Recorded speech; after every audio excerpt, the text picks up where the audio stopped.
Today I shall be discussing 9 commonly used medications and substances that have the potential to cause kidney damage. Are you at risk? Have you ever taken medication for pain, fever, or infection? While medications provide significant benefits, alleviating pain, reducing fever, treating infections, and combating cancer, they are not devoid of risks. Some medicines, in fact, may result in severe renal impairment or even necessitate dialysis. Not all harmful medications are purchased on over-the-counter. Some may be prescribed directly by your healthcare provider. Although this may sound alarming, it underscores the importance of self-advocacy and collecting information from trustworthy sources.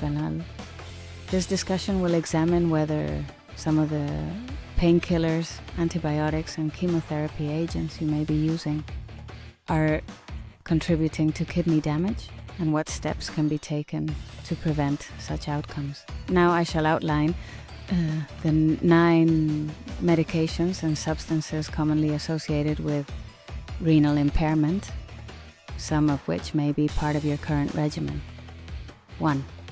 Non-steroidal anti-inflammatory drugs, NSAIDs, widely used for managing pain and inflammation.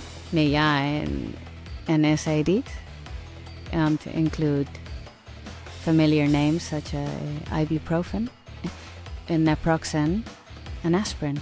These drugs are commonly utilized for sports injuries, arthritis, and menstrual pain. However, in certain cases, NSAIDs can precipitate kidney failure, as evidenced by patients who have required dialysis solely due to excessive NSAID use, a condition known as NSAID nephropathy.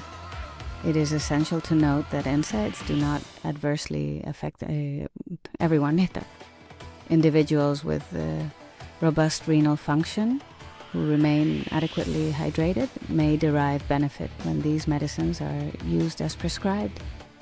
Yet those who are vulnerable or already diagnosed with chronic kidney disease, CKD, must exercise particular caution. So mechanistically, NSAIDs can reduce blood flow to the kidneys, thereby impairing their ability to filter toxins and waste products. This may result in acute kidney injury, progression of chronic kidney disease, elevated serum creatinine, lower estimated glomerular filtration rate, eGFR, and even long-standing interstitial nephritis. Fluid retention and edema are also possible side effects.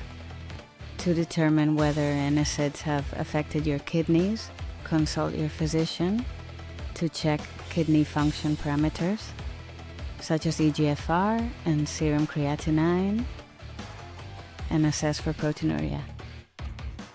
Discuss your dosage and duration of NSAID use.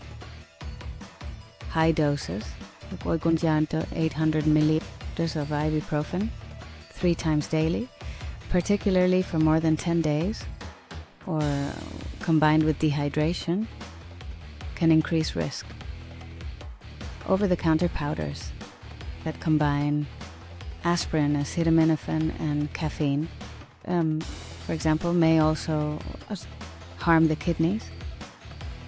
For all NSAID use, medical supervision is advisable with attention to hydration and concurrent kidney-damaging drugs. Those using low-dose aspirin should not stop abruptly but consult their healthcare provider, as low doses may be safer for many individuals.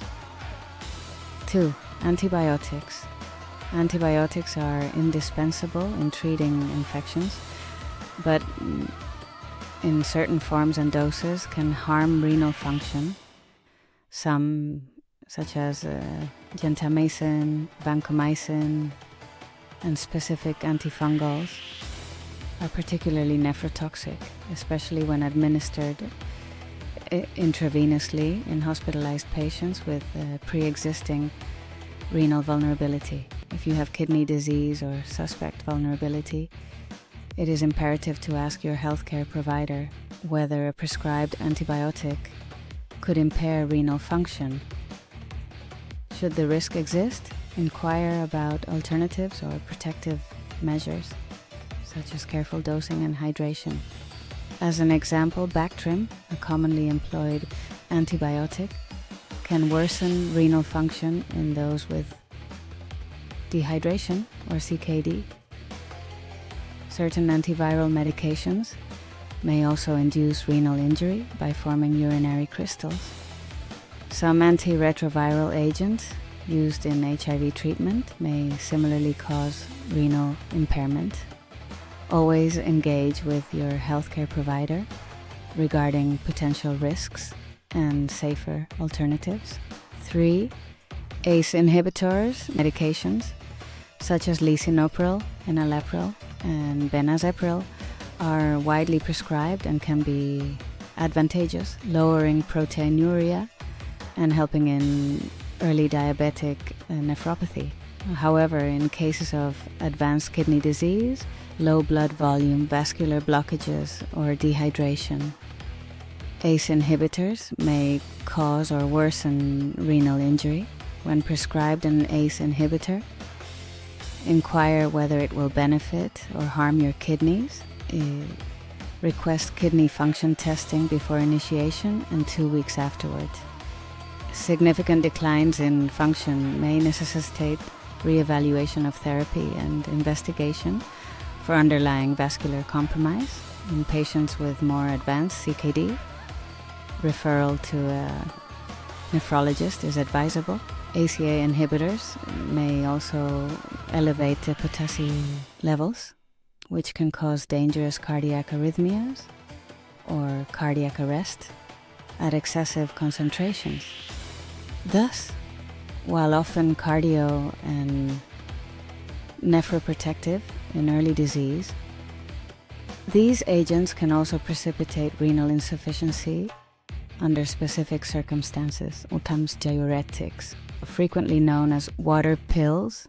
Diuretics such as furosemide, Lasix, hydrochlorothiazide, and spironolactone are commonly used to manage fluid overload in conditions like heart or lung disease. Nevertheless, high or prolonged use of diuretics can induce dehydration and consequent pre-renal azotemia or chronic renal impairment.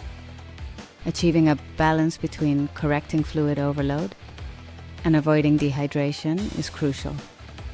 Regular monitoring of renal function, BUN, creatinine, GFR, is necessary when taking diuretics to avoid deleterious effects.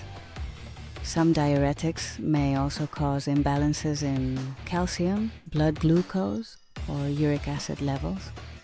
Although diuretics can be indispensable, they must be prescribed and monitored judiciously to avoid causing or exacerbating kidney damage. 5. Angiotensin receptor blockers, ARBs. Common ARBs include losartan and valsartan, often prescribed for hypertension and heart diseases. These drugs, while sometimes used as alternatives for patients intolerant to ACA inhibitors, can also hasten kidney damage, not particularly in those with already compromised renal function or low blood volume. As with ACE inhibitors, ARB usage necessitates periodic renal function monitoring, especially in at-risk patients. Always engage with your healthcare practitioner regarding your individual risk profile. 6. Chemotherapy agents. Chemotherapeutic agents, while essential in cancer management, can be nephrotoxic. Drugs such as cisplatin and methotrexate are known offenders, particularly in those with pre-existing renal compromise. Dialogue with your oncologist is vital. Request regular assessment of kidney function, ensure adequate hydration, and ask about less nephrotoxic alternatives. The pros and cons of each chemotherapeutic option must be carefully weighed and safeguards taken to mitigate potential kidney harm. 7. Imaging contrast. Dyes. Iodinated contrast dyes used in imaging, for example, certain CT scans, can inflict renal damage, sometimes resulting in the need for dialysis. Though most individuals tolerate these dyes without issue, those with CKD, dehydration, or concurrent nephrotoxic medication use are at heightened risk.